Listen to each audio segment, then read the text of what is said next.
O ciclo Ericsson é um ciclo de potência com turbina a gás, tem sua eficiência térmica aumentada se for aplicado interresfriamento, reaquecimento e regeneração. Vamos assistir agora um vídeo que mostra o funcionamento do ciclo Ericsson.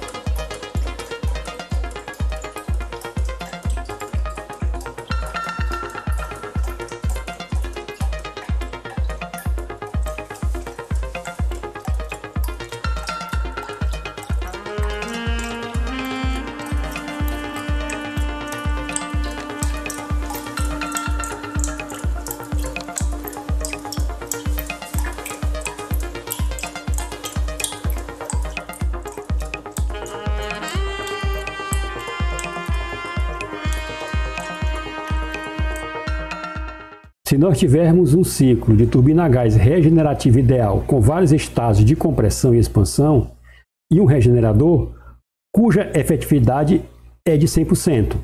Então nós teríamos aqui um gráfico TS para este ciclo dado da seguinte maneira. Então eu tenho aqui vários processos de reaquecimento ocorrendo entre os pontos 3 e 4. Então eu tenho aqui vários processos de compressão com interresfriamento ocorrendo entre os pontos 1 e 2. Na prática, o número de estágios adotados é de 2 ou 3. Esse desenho esquemático mostra o ciclo de Ericsson, onde nós temos aqui a regeneração ocorrendo entre o fluxo que vai de 2 a 3.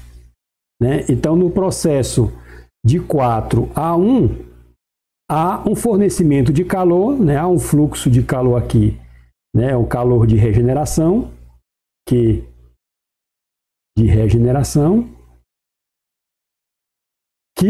aquece o fluido que vai de 2 a 3 e resfria o fluido que vai de 4 a 1. Então eu tenho aqui um processo de compressão de 1 a 2 com resfriamento. Eu tenho aqui um calor que sai e tem um processo de expansão de 3 a 4 com aquecimento. Então aqui eu tenho um calor que entra. Neste processo eu obtenho aqui um trabalho líquido. Veja que a turbina e o compressor são ligados por um eixo, então a turbina também fornece o trabalho de compressão. Então o trabalho líquido do ciclo é igual ao trabalho da turbina menos o trabalho do compressor.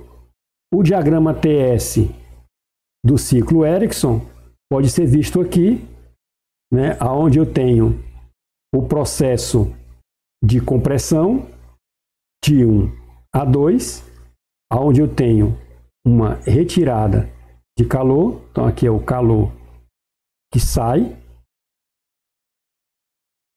Eu tenho um processo de aquecimento entre os pontos 2 e 3, aonde esse processo de aquecimento é devido ao calor recebido do processo entre os pontos 4 e 1.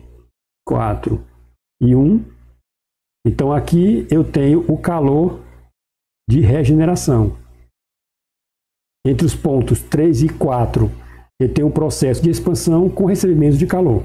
Isso para manter a temperatura do processo constante. Então eu tenho dois processos de troca de calor a pressão constante e um processo de compressão com perda de calor e um processo de expansão com recebimento de calor. Juntamente com os calores que entram e saem, eu vou ter aqui o trabalho obtido de 3 a 4 e o trabalho fornecido de 1 a 2. Então, vamos ver aqui como descrevemos esses processos. O processo de 1 a 2 é uma compressão isotérmica, rejeição de calor para uma fonte externa.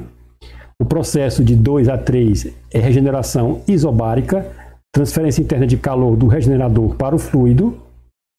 Processo 3-4, expansão isotérmica, adição de calor de uma fonte externa.